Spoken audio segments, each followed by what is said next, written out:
والسلام على رسوله وعلى آله وأصحابه أجمعين. أما بعد فأعوذ بالله من الشيطان الرجيم. بسم الله الرحمن الرحيم.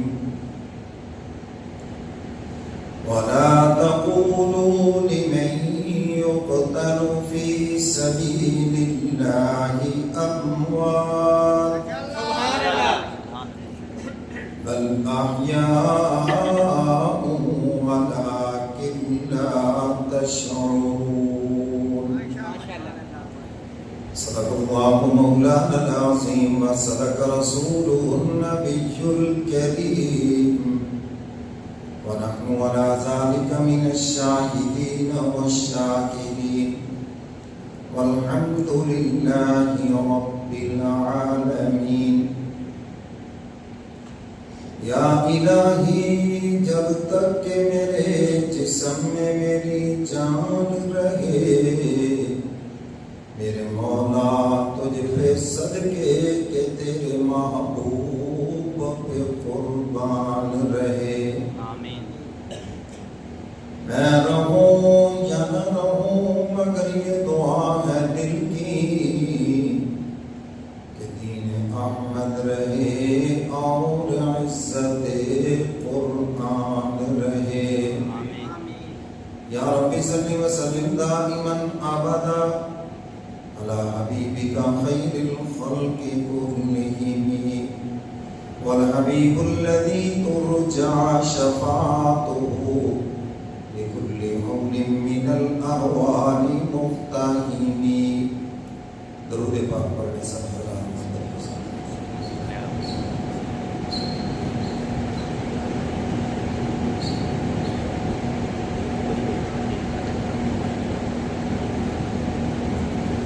میرے واجب الاحترام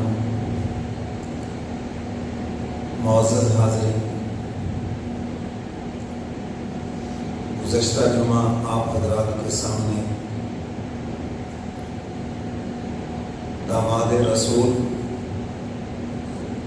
تیسرے خلیفہ سیدنا عثمان غنی رضی اللہ تعالیٰ عنہ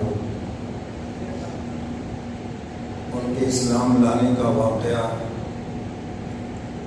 اور ان کے فضائل اور مناقب کا تذکرہ کیا. آج کی نشست میں بھی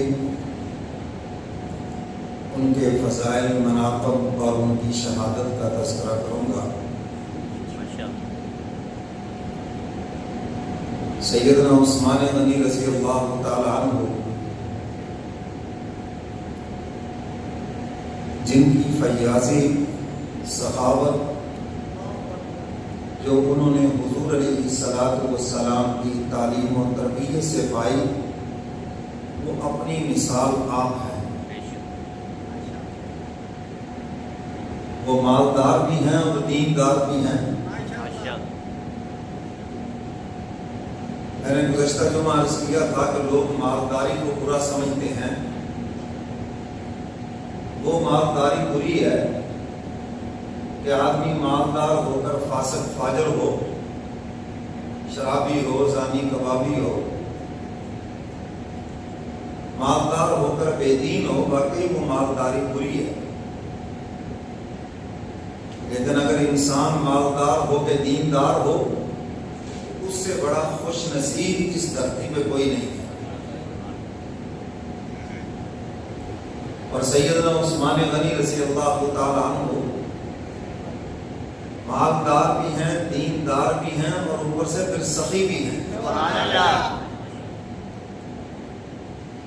ہمارے یہاں تو چار پیسے آئیں اور کچھ ہو نہ ہو، سب سے پہلے وہ بخیل ہوگا، پرلے درجے کا بخیل، کنجوس.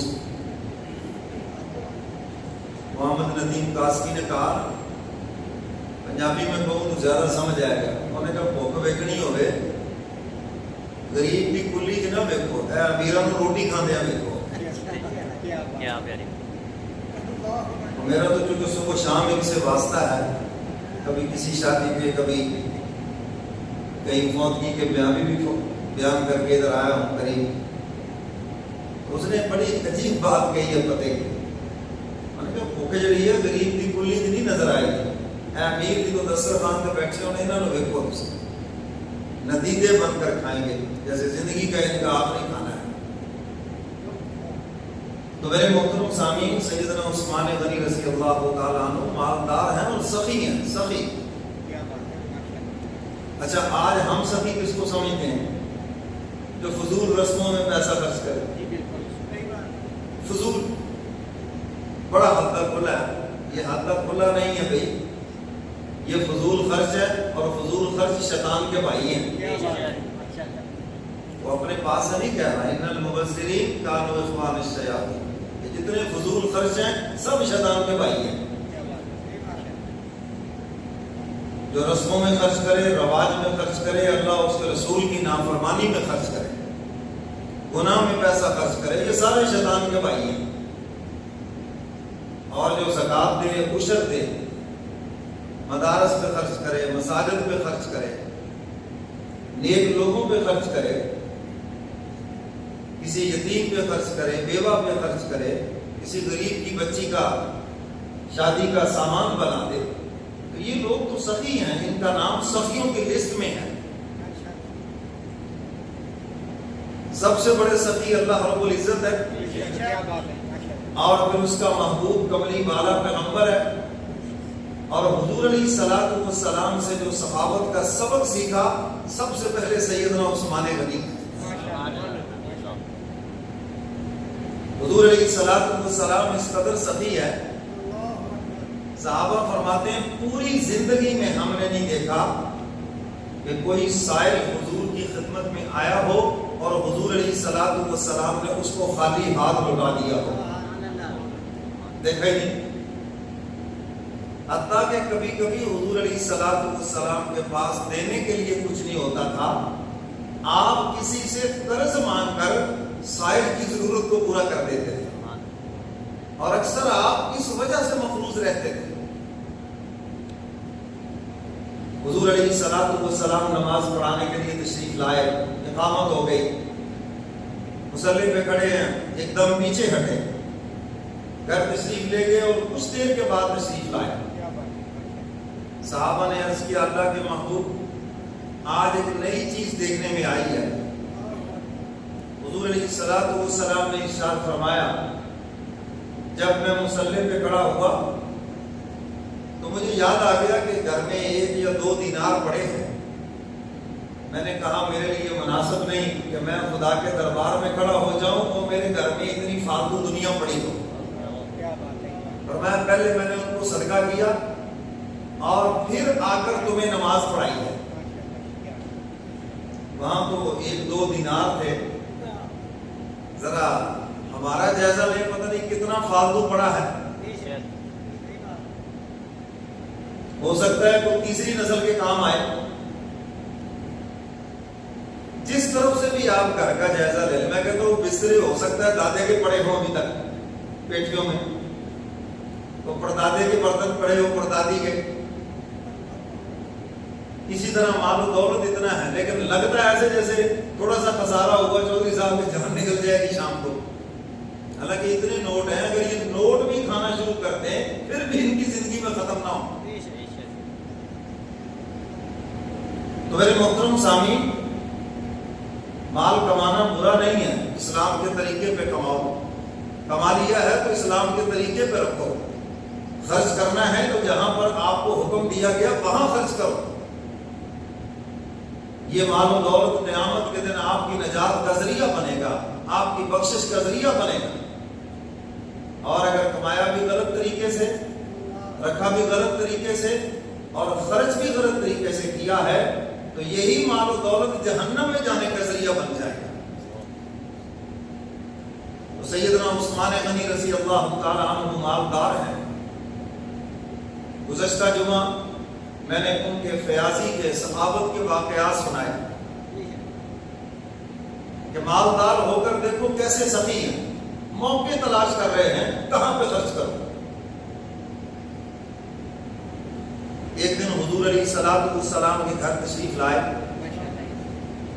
اور اللہ کی شان کے 3 دن سے گھر میں فاقہ ہے. حضور علیہ السلام نے آ کے پوچھا عائشہ کوئی چیز ہے کھانے پینے کی؟ یا رسول اللہ کچھ بھی نہیں، آپ نے ہی تو لا کے دینا ہے. 3 دن ہو گئے ایسے گزر گئے. حضور علیہ السلام مسجد میں تشریف لے گئے. فرمایا اچھا میں اللہ سے درخواست کرتا ہوں اب تعالیٰ فضل فرمائیں گے. یہ جو آپ سے کہا جاتا ہے 2 رکعت نماز صلاۃ الحاجت یہی ہے. آپ علیہ السلام نے 2 رکعت نماز ادا فرمائی اور اللہ سے دعا کر رہے ہیں. اما جان فرماتی اسی اسلام میں سیدنا عثمان غنی تشریف لائے. دروازے پہ دستک دی، بیٹے ہیں داماد ہیں حضور کے.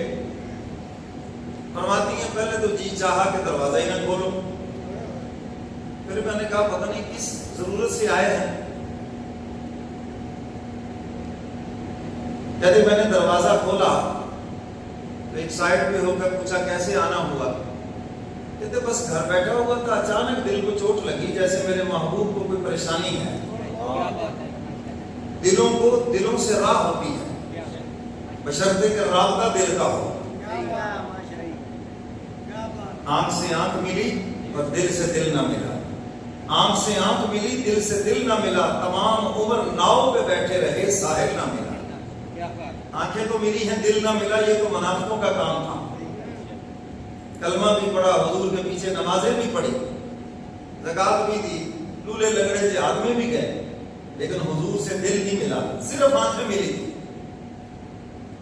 اس لیے خواجہ حسن محجوب رحمۃ اللہ علیہ کہتے ہیں نا آنکھ سے آنکھ ملی اور دل سے دل نہ ملا. تمام عمر ناؤ پہ بیٹھے رہے، ساری عمر کشتی پہ بیٹھے رہے اور منظر ہی نہ ملے. تمام عمر ناؤ پہ بیٹھے رہے ساحل نہ ملا. لیکن جب دلوں کا رابطہ ہو پھر یہی حال ہوتا ہے. مجھے محسوس ہوا کہ حضور کو پریشانی میں ہے. اب چونکہ پوچھا تو اماں جان نے بتا دیا کہ 3 دن سے فاقہ ہے اور حضور نماز کے لیے تشریف لے گئے. بس یہ سنا تو دروازے سے واپس 2 اونٹنیوں پر سامان لدا، اردو نوش کی اشیاء لدی. پھر کہا کہ پکانے میں دیر ہوگی، وہ کھانا لیا گھر سے جو کچھ ہے اٹھا کر کھجوریں جو ستو فوری حضور کی خدمت میں پہنچے. اور کوشش یہی تھی کہ حضور کے آنے سے پہلے یہ چیزیں گھر پہنچا دیں. اما جان کی خدمت میں ساری چیزیں دے کے فوری واپس. حضور علیہ السلام گھر تشریف لائے. پوچھا عائشہ کو اللہ نے مہربانی کی ہے؟ اما جان نے عرض کیا حضور عام مومن دعا کرے وہ مہربان ہے، اس کا محبوب دعا کرے کیسے نہ مہربانی ہو. بتایا کہ یہ خرد و نوش کی اشیاء، یہ کھانا اور یہ چیزیں. فرمایا کس کی طرف سے؟ یا رسول اللہ آپ کا غلام، آپ کا داماد سیدنا عثمان غنی رضی اللہ تعالیٰ عنہ دے کر گئے ہیں. اور پورا واقعہ بھی بتایا. حضور نے کھانا تناول فرما کر پھر مسجد میں تشریف لے گئے اور پھر جو عثمان کے لیے دعا کی، جو جملے ارشاد فرمائے اس کا مفہوم یہ ہے کہ مولا آج تیرا محبوب فرش کے اوپر عثمان سے راضی ہو گیا، تو میرے عثمان سے عرش کے اوپر راضی ہو جا. اسی لیے میرے مرشد فرمایا کرتے تھے جب کوئی دعوت کھلائے تو فرمایا اس کے لیے دعا ضرور کرو، دعا دے کر اٹھو اس کے لیے. اللہ پکانے والوں کو جزا دے، اس کے بدلے اللہ تمہیں جنت کے کھانے کھلائے. میں دعا دے کے اٹھو، وہ قبولیت کا ٹائم ہے، اس لیے دعا دینی چاہیے. تو سیدنا عثمان غنی رضی اللہ تعالیٰ عنہ فیاض ہے. ایک صحابی نے قرض لیا 50,000 درہم، اس زمانے میں بڑی رقم تھی، آج بھی بڑی رقم ہے. درہم کو آپ پاکستانی کرنسی کے اندر کنورٹ کریں تو آپ کو پتہ چل جائے گا کہ آج بھی کتنی بڑی رقم ہے. کچھ مہینوں کے بعد واپس آئے کہ وہ آپ کا قرض واپس کرنا تھا، میرے پاس پیسے آ گئے. مسکرا کے کہنے لگے یار بات گئی قصہ ختم، چلو اپنی ضرورت میں لگاؤ بس. یعنی کوئی اتنا زور لگاتے ہیں نا، چھوڑو یار میں تو جو لے جائے قرض میں تو اس کو یاد بھی نہیں رکھتا، لکھتا بھی نہیں ہوگا، دے جائے نہیں تو نہ سے. تو آپ سے تو میں نے اسی دن ہی ارادہ کر لیا تھا، لینا ہی نہیں ہے. اس قدر فیاض تھے غزوہ تبوک کے موقع پر حضور علیہ السلام نے جب چندے کا اعلان فرمایا، چندے کا اعلان کرنا یہ حضور کی سنت ہے اور چندہ دینا یہ صحابہ کی سنت ہے۔ حضور منبر سے اعلان فرماتے تھے، یہ جو ایک ایک کے پاس جا کر فقیروں کی طرح مانگتے ہیں نا، یہ بالکل ناجائز ہے۔ ایک ایک کے پاس آپ دعوت و تبلیغ کے لیے تو جا سکتے ہیں، چندے کے لیے نہیں جا سکتے۔ اگر سنت پہ عمل کرنا ہے تو بس صرف ممبر سے آواز لگا دیں، ترغیب دے دیں، فضائل سنائیں، باقی جس کے جی میں آئے وہ دے دیں۔ یہاں بیٹھ کر بھی زبردستی نہ کرے، او فلانے تو دے، او میں دیکھ رہا ہوں، میں یہ کام نہ کرے، جبرن نہ دیں، ترغیب دیں، بس دل کی خوشی سے دیں۔ تو حضور علیہ السلام نے چندے کا اعلان فرمایا، صحابہ دے رہے ہیں۔ 2.5 لاکھ رومیوں کا 30,000 صحابہ سے مقابلہ ہے۔ مسلمان تعداد میں ہمیشہ ہی تھوڑے ہوتے ہیں، کیونکہ فتح یہ اللہ کی مدد سے ہے، قلت اور کثرت سے فتح نہیں ہے، اس کی مدد سے فتح ہے۔ چونکہ اس جنگ کے بڑے واقعات ہیں، میں ان کی طرف نہیں جاتا۔ سیدنا عثمان غنی رضی اللہ تعالیٰ عنہ نے 900 اونٹ سامان کے لدے ہوئے اور 1000 مجاہدین کا ساز و سامان میدان جہاد کے لیے وہ سارا کا سارا دیا۔ بڑی کثیر رقم۔ اس زمانے میں اونٹ، نیزہ اور تلوار، یہ پورا ساز و سامان مجاہد کا دینا یہ ایسے ہی ہے جیسے کسی کو B-52 طیارہ دے دیا جائے آج کے دور میں۔ اور دنیا کی سپر طاقت کی دھمکی تھی، اور انہوں نے کہا، حضور علیہ السلام اور ان کے صحابہ کو دھمکی دے کر ذرا مسجد نبوی میں ایک طرف ہو کے بیٹھ جانا اور پھر ہماری دھمکی کا اثر دیکھنا۔ اچھا، اگر آج امریکہ کی دھمکی آ جائے حکمرانوں کو بھی اور آپ کو بھی، میرا خیال ہے کہ ان کی پتلونیں خراب ہو جائیں گی اور ہم میں سے آدھے ہارٹ اٹیک کے اگلے جہاں بھی پہنچ جائیں گے، انہوں نہیں بچ سکتے جیسے۔ دنیا کی سپر طاقت کی دھمکی آئی مدینہ کے خاک نشینوں کو، وہ ہیں ایمان والے۔ آج کہتے ہیں جی ایمان ہے، ایمان روٹیاں کھا کے نہیں بنتا، ایمان تو میدان جہاد میں بنتا ہے۔ ایمان بنتا ہے جب دشمنوں کے مقابلے میں آپ شیشہ پلائی دیوار بنے۔ حضرات صحابہ کرام کا مضبوط ایمان دیکھیں۔ حضور نے جمع فرمایا دنیا کی سپر طاقت کی دھمکی آئی ہے، بتاؤ کیا جواب دینا ہے۔ قیصر روم کی طرف سے دھمکی آئی ہے، وہ نبی کے تربیت یافتہ تھے۔ یا رسول اللہ، ہم کیا جانے دھمکی بمکی کو، بس آپ ہمیں یہ بتائیں، یہ حکم فرمائیں کہ اس دھمکی کا جواب مدینے میں رہ کر دینا ہے یا اس کے ملک کے اندر جا کر دینا ہے۔ حضور فرماتے ہیں میرے دل کی تمنا تو یہ ہے کہ اس کے ملک میں جا کے جواب دیا جائے۔ صحابہ نے عرض کیا یا رسول اللہ، بھائی ہم حاضر ہیں سارے کے سارے۔ اس قدر مضبوط ایمان اللہ ہم کو بھی نصیب فرمائے۔ کھجوریں پکی ہوئی ہیں، سال کی فصل سر پہ کھڑی ہے، ہجرت کر کے مکہ سے مدینہ آئے ہیں، ٹوٹے پھوٹے ہیں، امید ہے 4 پیسوں کی، لیکن جب جہاد کا حکم آ گیا کسی نے پرواہ نہیں کی۔ ہمیں تو بیچارے یہ تبلیغ والے آگے کہے کہ نکلو، بولو جی میرے تو کام ہی پڑے ہیں، جی بولو جی میرے تو بچے بھوکے مر جائیں گے، تو جی میرا یہ کون کرے گا وہ۔ ہمارا ایمان کمزور ہے، یقین کمزور ہے ہمارا، کسی نے پرواہ نہیں کی، سب نکلے میدان جہاد میں۔ قرآن کہتا ہے فَقَذَفَ فِي قُلُوبِهِمُ الرُّعْبَ، پھر ہم نے صحابہ کا رعب ان کے دلوں میں ڈال دیا، اور 2.5 لاکھ رومی 30,000 صحابہ کے سامنے میدان چھوڑ کے بھاگے ہیں۔ تو سیدنا عثمان غنی رضی اللہ تعالیٰ عنہ نے 1000 آدمی کا ساز و سامان دیا، لدے ہوئے اونٹ دیے، اور حضور علیہ السلام نے ان کے لیے برکت کی دعا فرمائی۔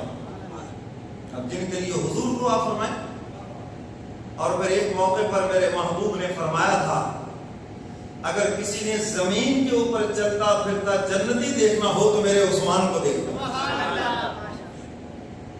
عشرہ مبشرہ میں بھی تیسرے نمبر پر ہے، وہ 10 صحابہ جن کو جنت کے سرٹیفکیٹ عطا فرمائے گئے، ابو بکر فی الجنہ، عمر فی الجنہ، عثمان فی الجنہ، علی، ان میں تیسرا نمبر سیدنا عثمان غنی کا ہے۔ صحابہ فرماتے ایک دن ہم حضور کی خدمت میں بیٹھے ہوئے تھے اور دوپہر کا وقت ہے، سیدنا عثمان غنی رضی اللہ تعالیٰ عنہ کے سر پہ ایک کپڑا باندھا ہوا ہے۔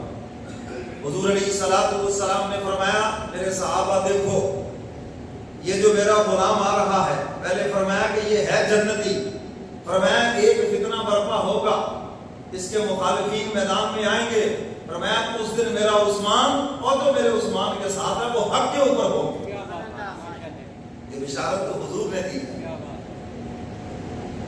حضور علیہ السلام نے اپنے پاس بلا کے کام میں کچھ باتیں ارشاد فرمائی، چہرے کا رنگ متغیر ہو گئے۔ حضور نے اس وقت فرمایا تھا عثمان اللہ تمہیں خلافت کی قمیص پہنائیں گے اور منافقین چاہیں گے کہ تم اس قمیص کو اتار دو، میرا حکم یہ ہے کہ تم نے کبھی بھی اس قمیص کو نہیں اتارنا، اگر تم نے منافقین کے کہنے پر اتار دیا تو فرمایا میرے حوض کوثر سے محروم ہو جاؤ گے۔ اس حدیث مبارکہ کو دل میں جگہ تو آنے والے ساری بات آپ کو سمجھ آ جائے کہ پھر حضور کے فرمان کو کیسے سینے سے لگایا، پھر جان کی بازی تک لگا دی اور حضور کے فرمان کو نہیں چھوڑا۔ حدیث مبارکہ میں ہے حضور علیہ السلام پہاڑ پہ کھڑے، پہاڑ ہلنے لگا، حضور فرماتے ہیں پہاڑ تو کیوں حرکت کرتا ہے، تیرے اوپر ایک نبی ہے، ایک صدیق ہے اور 2 شہید کھڑے ہیں۔ جب جائزہ لیا گیا نبی تو میرے کملی والے پیغمبر ہیں اور صدیق سیدنا صدیق اکبر ہیں، اور 2 شہید کون سے ہیں، ایک سیدنا فاروق اعظم ہیں اور دوسرے حضرت عثمان غنی۔ سیدنا صدیق اکبر رضی اللہ تعالیٰ عنہ کا دور خلافت ہے، مدینہ میں قحط پڑ گیا اور خدا کی شان حضرت عثمان غنی رضی اللہ تعالیٰ عنہ کا غلے کا تجارتی قافلہ بھی اسی دوران مدینہ میں پہنچتا ہے۔ گولڈن چانس منافع کا، پیسے کمانے کا، جو مدینہ کے آڑتی تھے سیدنا عثمان غنی کے گھر پہنچ گئے، گھیرا ڈال دیا۔ آج کل بھی جیسے آڑتی ہوتے ہیں نا، ہاتھوں کی ان کی علیحدہ زبان ہے، اسی میں ہی ریٹ لگاتے ہیں، ہاں یہ بول رہے ہیں، علیحدہ ہی ان کی زبان ہے بیچ میں۔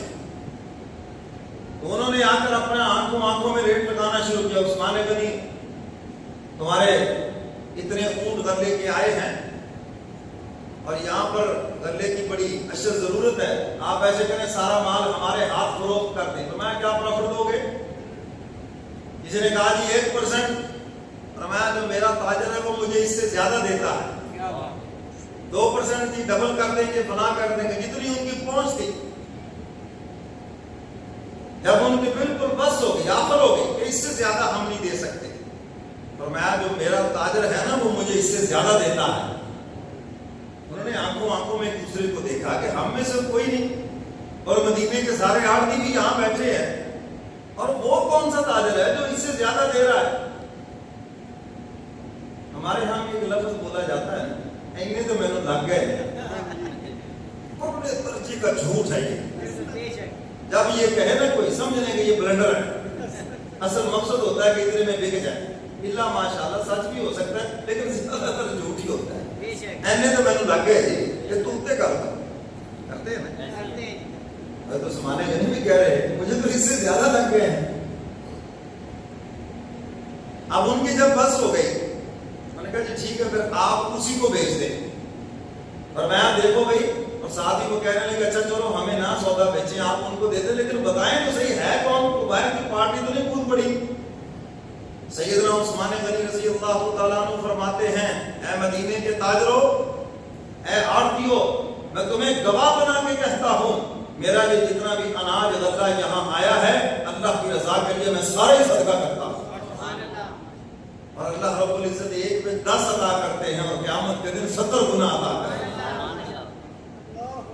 میں یہ میرے محبوب کا شہر ہے، دنیا کے کافر مزے اڑائیں اور محبوب کے شہر کے باشندے قحط میں مبتلا ہوں اور عثمان مالدار بھی ہو، پر میں بغیر پیسے کے سارا غلہ مدینے کی گلیوں میں بانٹتا ہوں.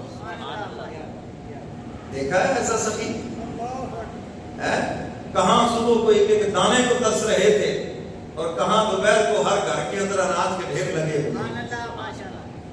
حضور علیہ السلام نے ایسے نہیں ان کے لیے دعا فرمائی. تو میرے محترم سامعین، کہنے والے نے خوب کہا ہے نا سیدنا عثمان غنی رضی اللہ تعالیٰ عنہ کی شان میں، اور بالخصوص ان کی سخاوت کا تذکرہ کیا ہے. سخاوت جن پہ نازاں ہے انہیں عثمان کہتے ہیں. آپ خود ناز جس پہ کرے انہیں عثمان کہتے ہیں. سخاوت جن پہ نازاں ہے انہیں عثمان کہتے ہیں. ثنا کو جن کا قرآن ہے انہیں عثمان کہتے ہیں. سخاوت جن پہ نازاں ہے انہیں عثمان کہتے ہیں. سخاوت جن پہ نازاں ہے کہہ دو اور ساتھ ہی کہہ دو ماشاءاللہ. سخاوت جن پہ نازاں ہے انہیں عثمان کہتے ہیں. ثنا کو جن کا قرآن ہے انہیں عثمان کہتے ہیں. سخاوت جن پہ نازاں ہے انہیں عثمان کہتے ہیں. وہی ہم زلف حیدر ہے وہ داماد پیمبر ہے. سیدنا علی مرتضیٰ رضی اللہ تعالیٰ عنہ کے ہم زلف ہیں اور ذی-النورین ہیں، دو نوروں والے، دو نبی کی بیٹیاں عثمان غنی کے نکاح کے اندر اور حضور کے داماد ہیں. ایک مرتبہ نہیں، دو مرتبہ دلہا بن کر حضور کے گھر پہنچے. کہہ دو سبحان اللہ. وہی ہم زلف حیدر ہے وہ داماد پیمبر ہے. میرا دل جن پہ قربان ہے انہیں عثمان کہتے ہیں. سب کہہ دو ماشاءاللہ. میرا دل جن پہ قربان ہے انہیں عثمان کہتے ہیں. ثنا کو جن کا قرآن ہے انہیں عثمان کہتے ہیں. سخاوت جن پہ نازاں ہے انہیں عثمان کہتے ہیں. وہ پیکر ہیں حیا کے اور سخا مشہور ہے ان کی. حیا کے بھی پیکر ہیں. حضور علیہ السلام نے ارشاد فرمایا میں اس انسان سے حیا کیوں نہ کروں جس سے آسمان کے نوری فرشتے بھی حیا کرتے ہیں. کہہ دو سبحان اللہ. وہ پیکر ہیں حیا کے اور سخا مشہور ہے ان کی. فیاضی جن کی پہچان ہے، فیاضی جن کی پہچان ہے انہیں عثمان کہتے ہیں. سخاوت فیاضی جن کی پہچان انہیں عثمان کہتے ہیں. فیاضی جن کی پہچان ہے انہیں عثمان کہتے ہیں. ثنا کو جن کا قرآن ہے انہیں عثمان کہتے ہیں. سخاوت جن پہ نازاں ہے انہیں عثمان کہتے ہیں. جنہیں سرکار نے دنیا میں جنت کی بشارت دی. ایک مرتبہ نہیں کئی مرتبہ میرے کملی والے پیغمبر نے جن کو دنیا میں بشارت دی. اور میرے محبوب فرماتے ہیں میرے صحابہ اگر کسی نے دھرتی کے اوپر چلتا پھرتا جنتی دیکھنا ہو میرے عثمان کو دیکھ لے. شاید اسی کی طرف اشارہ کر رہا ہے. جنہیں سرکار نے دنیا میں جنت کی بشارت دی. مکمل جن کا ایمان ہے، مکمل جن کا ایمان ہے انہیں عثمان کہتے ہیں. مکمل جن کا ایمان ہے انہیں عثمان کہتے ہیں. ثنا کو جن کا قرآن ہے انہیں عثمان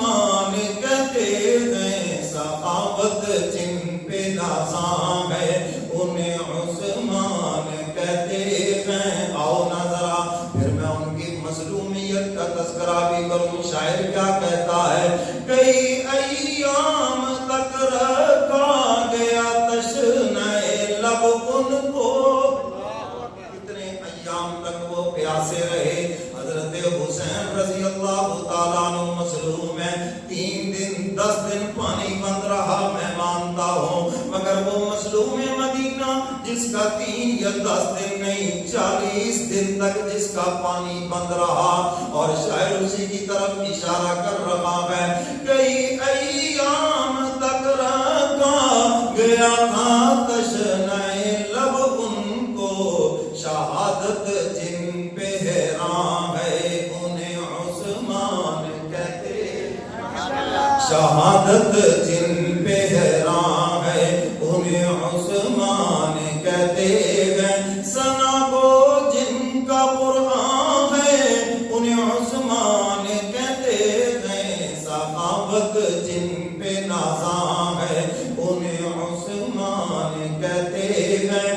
جنہیں دو نور آقا نے کیے ہیں خود عطا ساحل.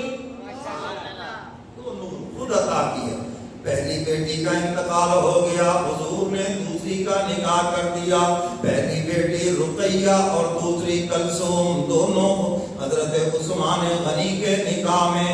اور جب دوسری بیٹی کی وفات ہو گئی حضور فرماتے عثمان اگر میری 40 بیٹیاں ہوتی ایک کا انتقال ہوتا میں جگہ بات دی گئے 40 کی 40 تیرے نکاح کے اندر دے دیتا. شاعر اسی کی طرف اشارہ کر رہا ہے. جنہیں دو نور آقا نے کیے ہیں خود عطا ساحل. خدا جن پر مہربان ہے، خدا جن پر مہربان ہے انہیں عثمان کہتے ہیں. ثنا وہ جن کا قرآن ہے انہیں عثمان کہتے ہیں. سخاوت جن پہ نازاں ہے انہیں عثمان کہتے ہیں. سب کہہ دو سبحان اللہ اور ساتھ ہی کہہ دو ماشاءاللہ. تو سیدنا عثمان غنی رضی اللہ تعالیٰ عنہ یہ میرے کمری والے پیغمبر کی سخاوت کا عنوان بنے ہیں. سیدنا صدیق اکبر حضور علیہ الصلوۃ والسلام کی صداقت کا عنوان ہے. سیدنا فاروق اعظم عدالت کا عنوان ہے. اور سیدنا عثمان غنی سخاوت کا عنوان ہے. اور سیدنا علی مرتضیٰ شجاعت کا عنوان ہے، بہادری کا عنوان ہے. حضور فرماتے لا فتح الا علی، علی کے علاوہ کوئی جوان نہیں. یعنی ایسی جوانی. اور جب میدان کارزار میں آتے تھے بڑے بڑے پہلوانوں کو ایک ہی لمحے کے اندر پیوند خاک کر کے رکھ دیا، ان کو زیر نگو کر کے رکھ دیا سیدنا علی مرتضیٰ نے. اللہ نے ایسی شجاعت اور بہادری عطا فرمائی.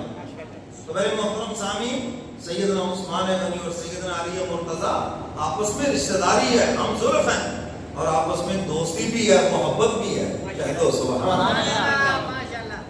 تو سخاوت ان کا وصف ہے.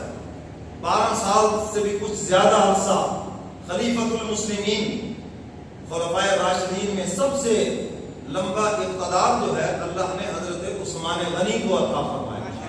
جب آپ نے خلافت کی باب ڈور سنبھالی 22.5 لاکھ مربع میل پر اسلامی سلطنت تھی. اور جب آپ نے جامع شہادت نوش فرمایا تقریباً 44.5 لاکھ مربع میل کے اوپر اسلامی سلطنت قائم ہو گئی. اتنی بڑی اسلامی سلطنت 44.5 لاکھ مربع میل پر سیدنا عثمان غنی رضی اللہ تعالیٰ عنہ کا دور خلافت ہے. اور اس قدر نرم دل تھے، اس قدر نرم دل کہ جس کی کوئی انتہا نہیں. اور میرے محترم سامعین، سیدنا عثمان غنی رضی اللہ تعالیٰ عنہ کے دور خلافت میں یہ ہمارے چائنا تک حضرات صحابہ کرام تشریف لائے. یہ علاقے فتح ہوئے سیدنا عثمان غنی رضی اللہ تعالیٰ عنہ کے دور خلافت میں. یا آذربائیجان، ان علاقوں میں سیدنا عثمان غنی رضی اللہ تعالیٰ عنہ کے دور خلافت میں یہ سب فتح ہوئے.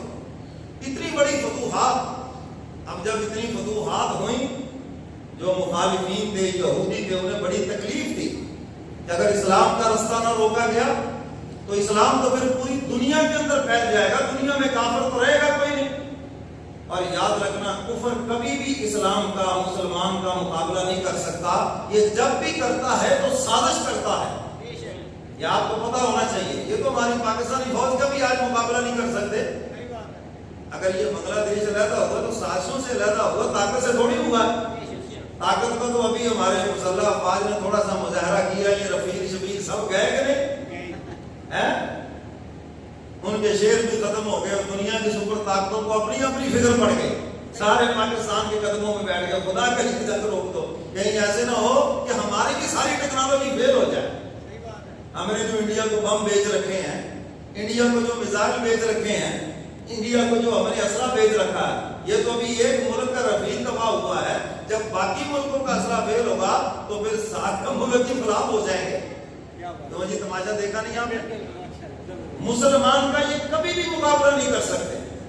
اقبال نے بھی کیا کہا تھا، کافر ہے جو شمشیر پہ کرتا ہے بھروسہ، مسلمان ہے تو بے تیر بھی لڑتا ہے سپاہی۔ ایمان ہو اندر، میں وہ بغیر ہتھیار کے بھی کامیاب ہے۔ تو میرے محترم سامعین، سیدنا عثمان غنی رضی اللہ تعالیٰ عنہ کا دور خلافت جب اتنا پھیلا، اب کفار کی سازشیں شروع ہوئی کہ کس طرح ان کو راستے سے ہٹایا جائے، کس طرح سیدنا عثمان غنی کو شہید کیا جائے، کس طرح مسلمانوں کو آپس میں لڑایا جائے۔ ایک بڑی لمبی چوڑی سازش ہے، کیونکہ میرے پاس اتنا ٹائم نہیں کہ میں اس کی تفصیل آپ کے سامنے رکھوں۔ اور سازش کے اندر ہمیشہ یہ جو کمزور ایمان والے ہوتے ہیں وہ بھی استعمال ہو جاتے ہیں، وہ بھی استعمال ہو جاتے ہیں۔ کلمہ تو بڑا ہے لیکن ایمانی قوت نہیں ہے، اندر کمزور ہے، استعمال ہو جاتے ہیں۔ اور ہم اسی غلط فہمی میں مارے جاتے ہیں کہ آپ کلمہ تو پڑھتا ہے، کلمہ تو مدینے کے منافق بھی پڑھتے تھے یار، خالی کلمے سے بات تو نہیں بنے گی نا۔ اقبال نے بھی کیا کہا، خرد نے کہہ بھی دیا لا الہ تو کیا حاصل، دل و نگاہ مسلمان ہی تو کچھ بھی نہیں۔ نے کہا طوطے کو کلمہ رٹا دو اور وہ کلمہ آ کر مائک پہ سنا دے، اس کا مطلب یہ تھوڑی ہے کہ طوطا مسلمان ہو گیا اور باقی سارے جانور کافر ہیں۔ کوئی اپنے موبائل میں کلمہ بھر کے لے آئے اور لا کر یہاں کلمہ سنا دے تو آپ کہیں جی یہ چودھری صاحب کا موبائل تو مسلمان ہے، باقی ساری دنیا کے موبائل کافر ہیں۔ اسی کو اقبال کہہ رہا ہے کہ جب تک کلمے والی زندگی نہیں ہوگی سچا مسلمان بن ہی نہیں سکتا۔ کلمے والی زندگی ضروری ہے۔ خرد نے کہہ بھی دیا لا الہ تو کیا حاصل، دل و نگاہ مسلمان ہی تو کچھ بھی نہیں۔ سازشیں شروع ہوئی اور منافقین اور باغی سیدنا عثمان غنی رضی اللہ تعالیٰ عنہ کے خلاف ملک کے طول و عرض میں آوازیں بلند کرنے لگے۔ سیدنا عثمان غنی رضی اللہ تعالیٰ عنہ سے حضرات صحابہ کرام نے عرض کیا، آپ ان باغیوں کا گلا کما کریں، باغیوں کا مقابلہ کریں۔ فرمایا یہ چند لوگ ہیں، یہ کوئی حیثیت نہیں رکھتے، لیکن تمہیں یہ یاد ہونا چاہیے میں مسلمانوں میں کبھی بھی تلوار نہیں چلانا چاہتا۔ مجھے پتا ہے اللہ کے نبی نے بتایا کہ جب مسلمانوں میں تلوار چلی پھر یہ قیامت تک کبھی رک نہیں سکتی، اور میں اس کا اول شخص نہیں بننا چاہتا۔ اور فرمایا مدینہ یہ دارالامن ہے، میرے محبوب کا شہر ہے، میں اپنے محبوب کے شہر کی گلیوں کو خون ریز بھی نہیں کرنا چاہتا۔ کیا محبت ہے، کیا عشق رسول ہے، کملی والے پیغمبر سے کس قدر محبت ہے۔ سیدنا علی مرتضیٰ رضی اللہ تعالیٰ عنہ جلیل القدر صحابہ آپ کی خدمت میں پہنچتے ہیں اور عرض کرتے ہیں عثمان غنی سے کہ آپ یا تو ان باغیوں کا مقابلہ کریں اور یا پھر مدینہ چھوڑ کر مکہ چلے جائیں، اور یا پھر مدینہ چھوڑ کر آپ ملک شام سیدنا امیر معاویہ کے پاس چلے جائیں۔ اور ادھر سیدنا امیر معاویہ کا بھی خط آیا کہ آپ مجھے حکم دے، میں فوجیں لے کر مدینہ کا محاصرہ کرتا ہوں۔ فرمایا امیر معاویہ کیا بات کر رہے ہو، میں نبی کے شہر کی گلیوں کو کبھی بھی خون ریز نہیں کر سکتا۔ اور صحابہ نے جو تجاویز دی، فرمایا میں مدینہ چھوڑ کے کبھی بھی نہیں جاؤں گا۔ اور صحابہ کے سامنے یہ بات رکھی کہ مجھے حضور کا حکم ہے، منافقین تم سے خلافت کی قمیض اتروانا چاہیں گے، لیکن عثمان میرا حکم یہ ہے کہ تم نے یہ قمیض نہیں اتارنی، ورنہ تو یہ سلسلہ پھر قیامت تک چل پڑے گا۔ جب چاہے گا اتارو جی خلیفہ کو، اتارو جی خلیفہ، میں پھر یہی سلسلہ چل پڑے گا۔ اور دوسرا میں مدینہ چھوڑ کر حضور کا پڑوس چھوڑ کر مکہ نہیں جاؤں گا، کیا زندگی کی ضمانت ہے، زندگی تو ختم ہونی ہے، اور میں محبوب کے شہر میں ہی دنیا چھوڑنا چاہتا ہوں۔ حضور نے تو حکمن فرمایا تم سے ہو سکے مدینہ میں فوت ہونا، تم سے ہو سکے جنت البقیع میں دفن ہونا، کیونکہ یہ جنت البقیع والے میرے پڑوسی ہیں۔ فرمایا جس طرح تم اپنے پڑوسیوں کا خیال کرتے ہو میں بھی اپنے پڑوسی کرسیوں کا خیال کرتا ہوں، قیامت کے دن سب سے پہلے میں جنت البقیع والوں کو اٹھاؤں گا اور سب سے پہلے انہی کی سفارش کروں گا۔ آج اگر کوئی مدینہ میں فوت ہو جائے تو بڑی سعادت کی بات ہے۔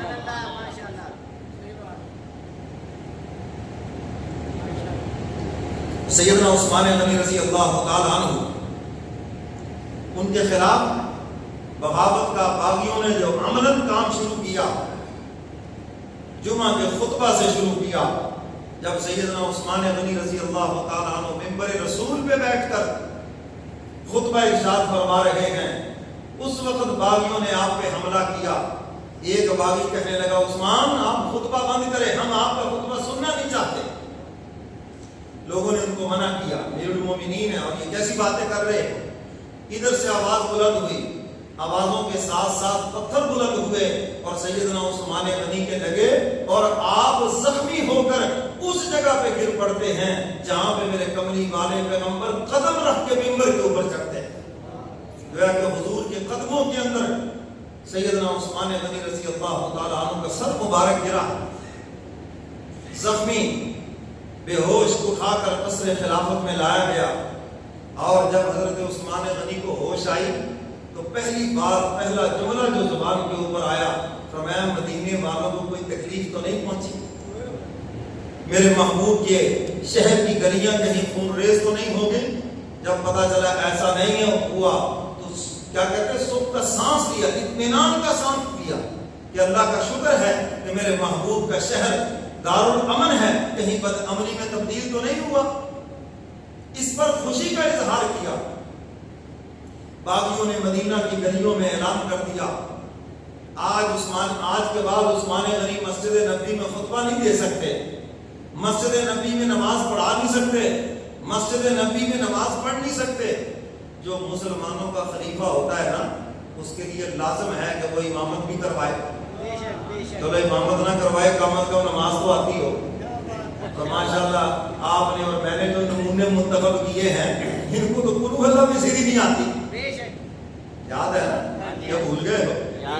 اور ایک بیچارے سے خاتم النبیین ہی نہیں پڑھا گیا، یاد ہے نا اس کا بھی؟ اور یہ امیر المومنین بننے کے خواب دیکھ رہے ہیں یہاں پر، ایک کو قل هو اللہ سے ہی نہیں آئی، تو انہوں نے امامت بیچاروں نے کیا کرانی ہے، کیا نماز پڑھانی ہے انہوں نے؟ تو میرے محترم سامعین، مسلمانوں کا جو خلیفہ ہے وہ امامت بھی کرواتا ہے۔ سیدنا صدیق سب سے پہلے میرے کملی والے پیغمبر دنیا سے پردہ فرمایا، 11 لاکھ مربع میل کے حکمران ہیں اور مسجد نبوی کے امام بھی ہیں۔ سیدنا صدیق اکبر رضی اللہ تعالی عنہ مسجد نبوی کے امام بھی ہیں، خلیفہ بھی ہیں۔ سیدنا فاروق اعظم رضی اللہ تعالی عنہ مسجد نبوی کے امام بھی ہیں اور خلیفۃ المسلمین بھی ہیں، اور شہید بھی مسجد نبوی کے اندر ہو رہے ہیں۔ اور سیدنا عثمان غنی رضی اللہ تعالی عنہ مسجد نبوی کے امام بھی ہیں اور خلیفۃ المسلمین بھی ہیں، اور زخمی بھی مسجد نبوی میں ہوئے۔ اور سیدنا علی مرتضیٰ رضی اللہ تعالی عنہ خلیفۃ المسلمین بھی ہیں اور کوفہ کی جامع مسجد کے امام بھی ہیں۔ فجر کی نماز پڑھانے کے لیے تشریف لا رہے ہیں تو جامع شہادت نوش کیا ہے۔ تو میرے محترم سامعین، سیدنا عثمان غنی رضی اللہ تعالی عنہ کو مسجد نبوی سے روک دیا گیا، حالانکہ وہی مسجد نبوی ہے جس کی توسیع میں پیسہ بھی عثمان غنی کا لگا۔ تو سیدنا عثمان غنی رضی اللہ تعالی عنہ کا پانی بند، کھانا بند، مسجد نبوی میں داخلہ بند۔ ایک دن سیدنا علی مرتضیٰ کے پیغام بھیجا کہ علی بھائی کو پانی کو پہنچاؤ۔ سیدنا علی مرتضیٰ رضی اللہ تعالی عنہ اپنے بیٹے حسن اور حسین کو لے کر، پانی کا مشکیزہ لے کر سیدنا عثمان غنی کے پاس آ رہے ہیں۔ باغیوں کو پتا چلا، تیر مارے اور اس مشکیزے سے پانی باہر گر گیا۔ سیدنا علی مرتضیٰ نے اپنی پگڑی اس پانی کے اندر بھگو کر عثمان غنی کے گھر کے اندر پھینک کے باہر سے آواز لگا کے کہتے ہیں، عثمان بھائی قیامت کے دن شرمندہ نہ کرنا، میں تو پانی لے کر آیا تھا مگر باغیوں نے تم تک پہنچانے نہیں دیا۔ تو میرے محترم سامعین، آپ حضور علیہ السلام سے ان کی محبت دیکھیں، کیونکہ حضور نے بتا دیا تھا عثمان شہادت تمہارا مقدر ہے۔ حضور علیہ السلام نے حضرت حسین کو بھی بتا دیا تھا، میری امت تمہیں شہید کر دے گی۔ دیکھ لو پھر حسین نے بھی کیسا صبر کا جام پیا اور کس طرح جان جانے آخری کے سپرد کی ہے. عثمان غنی کو بھی بتا دیا امت آپ کو شہید کر دے گی. سیدنا عثمان غنی رضی اللہ تعالیٰ عنہ نے بھی جس صبر کا مظاہرہ کیا ہے دنیا آج تک حیران ہے. طاقت ہونے کے باوجود باغیوں کا قتل عام نہیں کیا بلکہ صبر کا جام پیا اور اپنی جان تک قربان کر. کمال تو یہ ہے کہ انسان سب کچھ کر سکتا پھر اللہ کی خوشنودی کے لیے پیچھے ہٹ جائے. کمال تو یہ ہے. اور ویسے بھی شہید زندہ ہے. آج ہمیں کہتے ہیں جی تم حسین کا ماتم کیوں نہیں کرتے ہیں؟ ہم زندہ ہو جائے. مولانا عطا اللہ شاہ بخاری رحمۃ اللہ علیہ سے بھی کسی نے کہا تھا شاہ جی آپ تو حسنی حسینی سید ہیں تو آپ حسین کا ماتم کیوں نہیں کرتے؟ تو شاہ جی نے برجستہ شعر کا دوسرا مصرع پڑھا تھا کہ ہم زندہ و جاوید کا ماتم نہیں کیا کرتے. ہمارا عقیدہ ہے کہ شہید زندہ ہے. قرآن بتا رہا ہے کہ شہیدوں کو رزق دیا جاتا ہے. اللہ فرماتے ہیں شہداء زندہ تمہیں ان کا شعور نہیں ہے. تو فرمایا جو زندہ ہے ان کا ماتم کیا کرنا؟ آپ کے والد صاحب گھر میں بیٹھے ہوں اور آپ باہر بیٹھے ماتم کریں تو ساری دنیا کہے کہ پاگل ہو گئے یار والد صاحب تمہارے ٹھیک ٹھاک بیٹھے تمہیں کیا ہو گیا ہے؟ تو بھائی شہید جب زندہ ہے اور اللہ کا قرآن کہہ رہا ہے فرمایا وَلَا تَقُولُوا لِمَن يُقْتَلُ فِي سَبِيلِ اللَّهِ أَمْوَاتٌ. آپ تعالیٰ فرماتے ہیں انہیں مردہ مت کہو جو میرے راستے میں شہید ہو جائیں. بَلْ أَحْيَاءٌ وَلَٰكِن لَّا تَشْعُرُونَ.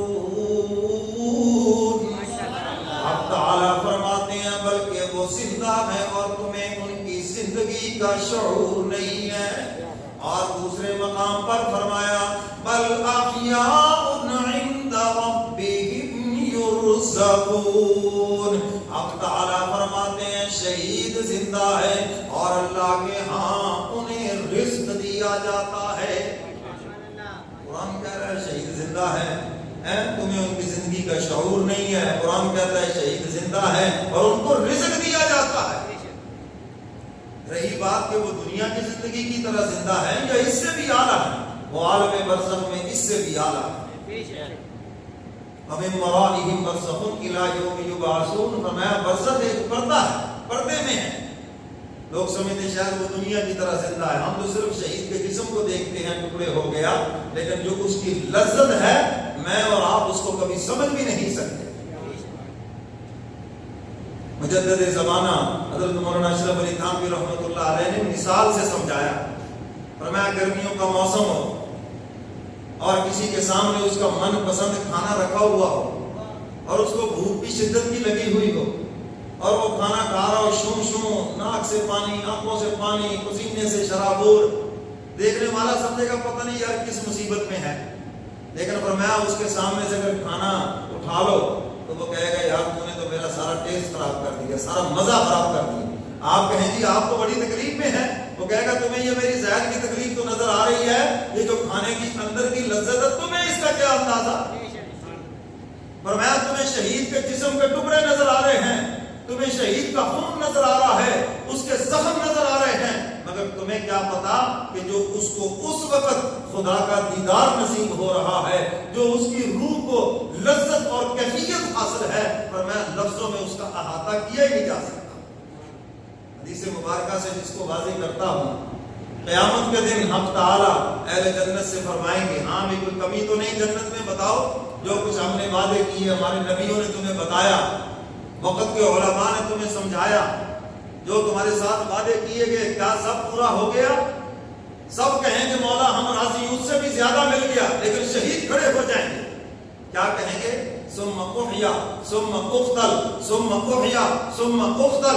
اے الہ العالمین ہماری خواہش یہ ہے ہمیں زندہ کر دیا جائے اور پھر تیرے راستے میں شہادت مل جائے. ثم احیا پھر ہم زندہ ہو جائیں ثم اقتل پھر آپ کے راستے میں شہادت مل جائے. اس طرح زندہ ہوتے رہیں اور آپ کی راہ میں شہید ہوتے رہیں. ہمیں تو جنت میں بھی وہ مزہ نہیں آیا جو شہید ہوتے وقت ہمیں دنیا میں مزہ آیا.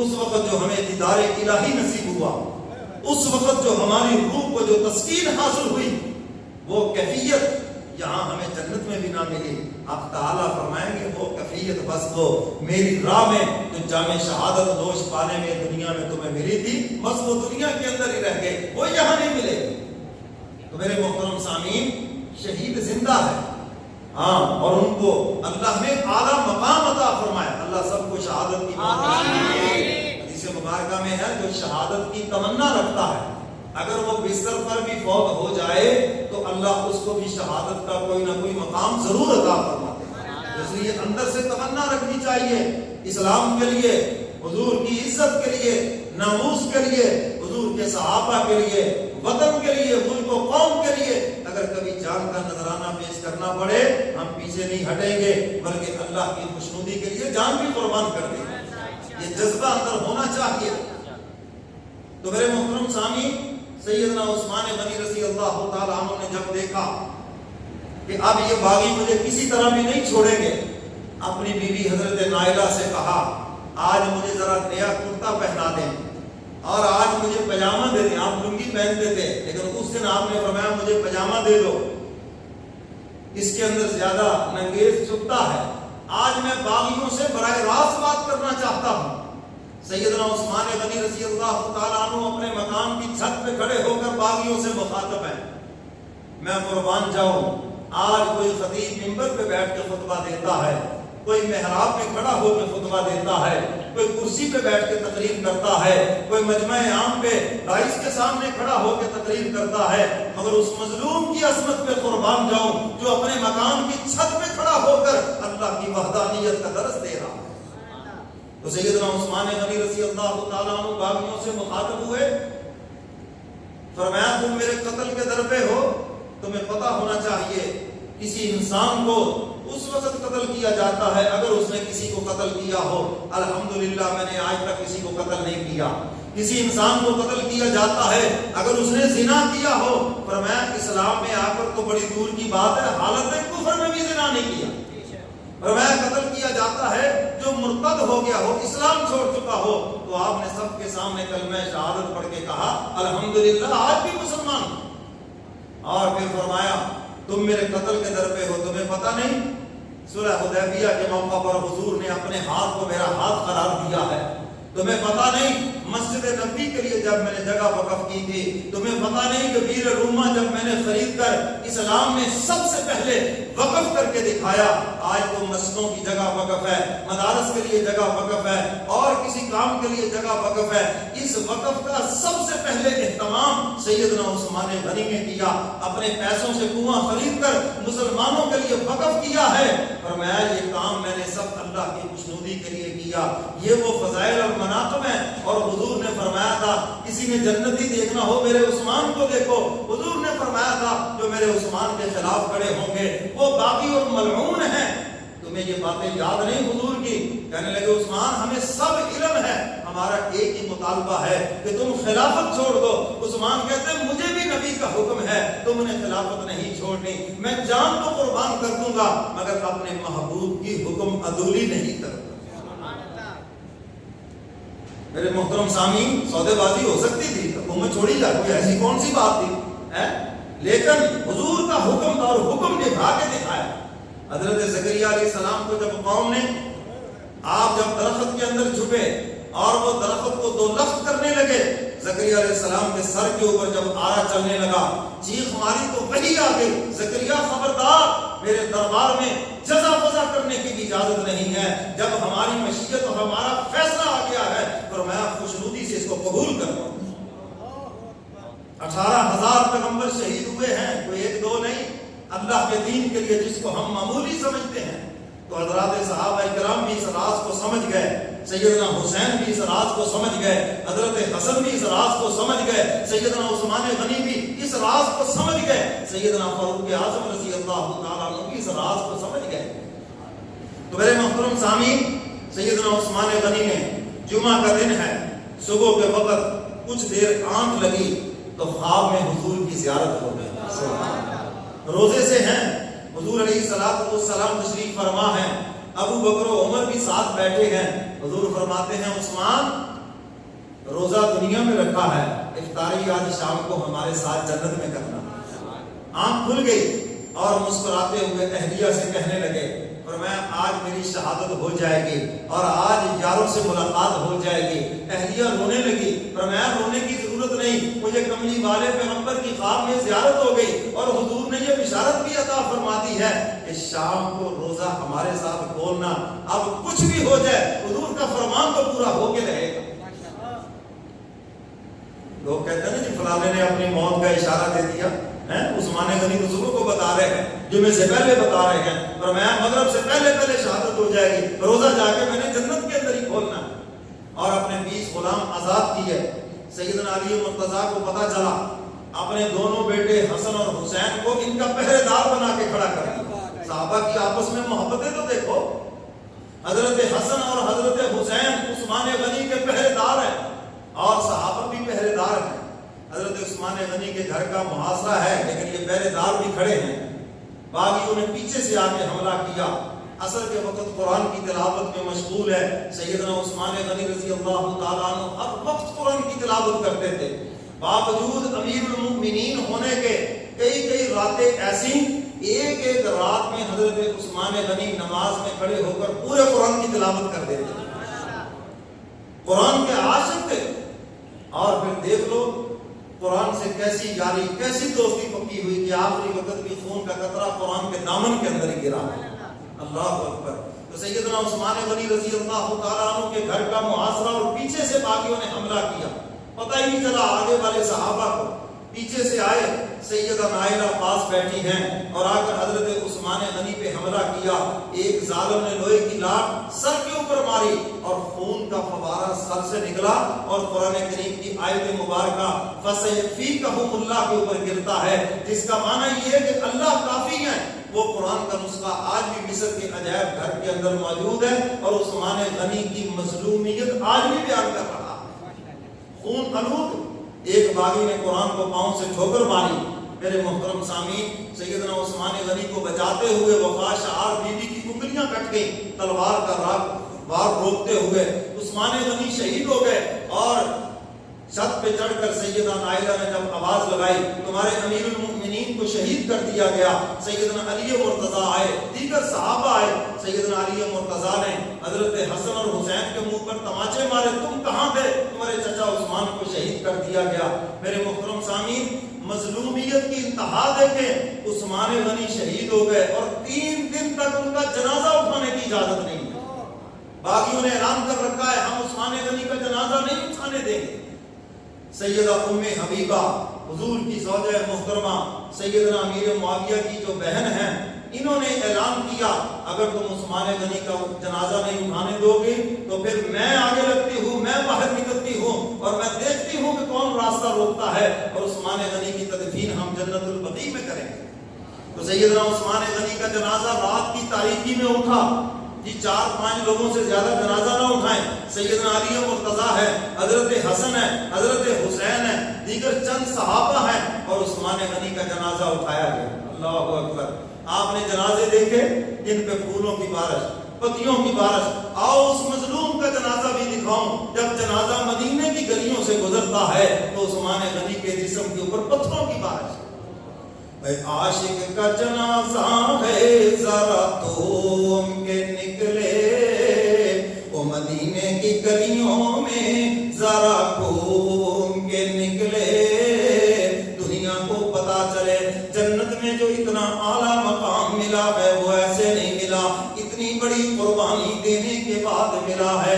حضرت عثمان غنی کا جنازہ جب روضہ رسول کے قریب سے گزرتا ہے، سیدہ نائلہ کی چیخ نکل جاتی ہے اور روتے ہوئے عرض کرتی ہیں کملی والے پیغمبر ذرا اپنے دورے دماغ کا حال دیکھ لیجئے نا، اگر اپنے عثمان کے سینے سے پتھر ہٹا سکتے ہیں تو ہٹا دیجئے۔ دیکھیے نا جس کو آپ نے جنت کی بشارت دی ہے، جس کو آپ نے حوض کوثر کی بشارت دی ہے، جس کو ایک مرتبہ نے کئی مرتبہ جنت کی بشارت دی ہے، ذرا اس کی مظلومیت کو دیکھے نا۔ وہ عاشق کا جنازہ ہے ذرا گھوم کے نکلے، وہ مدینے کی گلیوں میں ذرا گھوم کے نکلے۔ سیدنا عثمان غنی رضی اللہ تعالیٰ عنہ کا جنازہ رات کی تاریکی